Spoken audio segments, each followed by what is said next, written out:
আচ্ছা, আমরা অনেক আরসিটি কেস দেখিয়েছি। আজ আপনাদেরকে একটা কেস দেখাবো যেটা আরসিটি কিভাবে নষ্ট হয়ে যায় বা কি কি ক্ষেত্রে ভেঙে যায় এবং তারপর আমরা কি করতে পারি। তো সামনের দিকে একটু নিয়ে আসতে বলবো ক্যামেরাটা। এখানে দেখুন 3টে ক্রাউন, এই দুটো দাঁতে আরসিটি করা ছিল, মাঝের দাঁতটা মিসিং ছিল, যেটা এক প্রকার একটা ব্রিজ করা ছিল।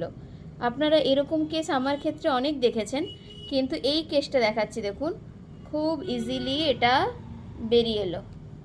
একদম আরসিটির ভেতরে যে জিপি আমরা দিয়ে থাকি বা আর্টিফিশিয়াল নার্ভ যেটাকে বলে থাকি প্লেসমেন্ট, সেটা শুদ্ধ পুরো ভেঙে চলে এসেছে। তো এবার এখানে দেখাই, একটা দাঁত আরসিটি করা ছিল, এই একটা দাঁত আরসিটি করা ছিল। এই দাঁতটা পুরোপুরি অক্ষত আছে, কিন্তু এই দাঁতটা থেকে পুরো বেরিয়ে চলে এসেছে। কিন্তু লাকিলি আমাদের ক্রাউন কিন্তু পুরোপুরি ঠিক আছে। গত 3 বছর আগের করা ক্রাউনের কোনো রকম কোনো হ্যাম্পার হয়নি, কোনো ডিসপুট বেরোয়নি, হয়েছে শুধুমাত্র দাঁতে। আমরা আরসিটি করার পর অনেক সময় বলে থাকি যে ওই দাঁতে শক্ত কোনো খাবার খেতে না, কিন্তু আরসিটি করে দেওয়ার পর দাঁত পুরোপুরি স্বাভাবিক হয়ে যাওয়ার কারণে পেশেন্ট ভুলেই যায় যে কি কি তার বারণ ছিল বা কি কি করা তার চলবে না। তাই সে আবার স্বাভাবিকের মতো জীবনে ফিরে গেলেও ওই জিনিসগুলো ভুলে যায়। আমাদের যে দাঁতগুলো আছে, প্রত্যেকটা দাঁত মানে টোটাল আমাদের যে 32টা দাঁত, তার মধ্যে 4টে আক্কেল দাঁত এবং বাকি 28টি দাঁত।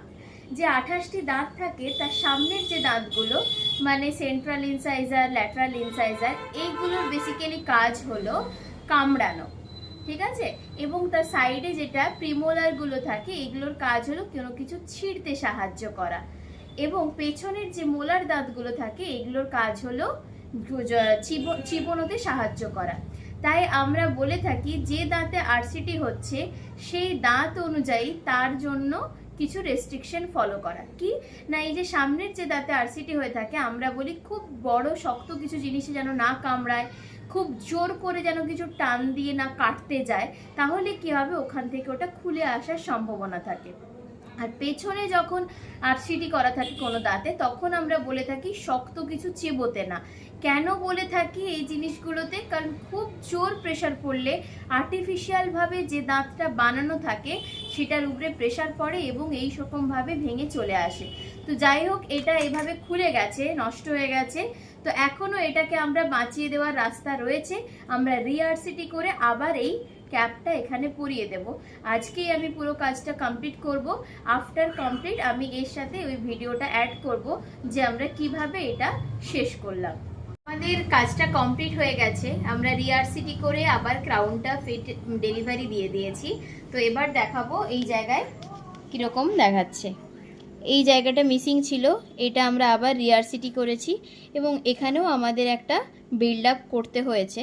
তো আমরা আবার ক্রাউনটা বসিয়ে দিয়েছি। একটু ওপর থেকে দেখাতে বলবো, সামনে থেকে। এই 3টে দাঁত একদম কালারও ম্যাচ আছে, সামনের দাঁত বোঝাও যাবে না এবং একদম নর্মাল। আগে যে মুভমেন্ট করছিল এখন আর কোথাও কিছু নড়ছে না, একদম ফিক্সড। এবার একদম স্বাভাবিক অবস্থায়, কিন্তু আগেও যা বললাম এখনও তাই একই কথা, একই কথা যে শক্ত কিছু কামড়ানো যাবে না, জোর করে কিছু ধাক্কা ছেঁড়া যাবে না এবং জোর টান দেওয়া যাবে না। এই জিনিসগুলো করলে কিন্তু আবার ওটা ভেঙে চলে আসতে পারে, না হলে কিন্তু আমাদের কোনো অসুবিধে নেই এবং দেখতেও কোনো অসুবিধে লাগবে না, কথা বলাতেও কোনো অসুবিধে হবে না। তাই সবাইকে এই কয়েকটা জিনিস কিন্তু আরসিটি করা থাকলে আপনাদেরকে মেনটেন করতেই হবে।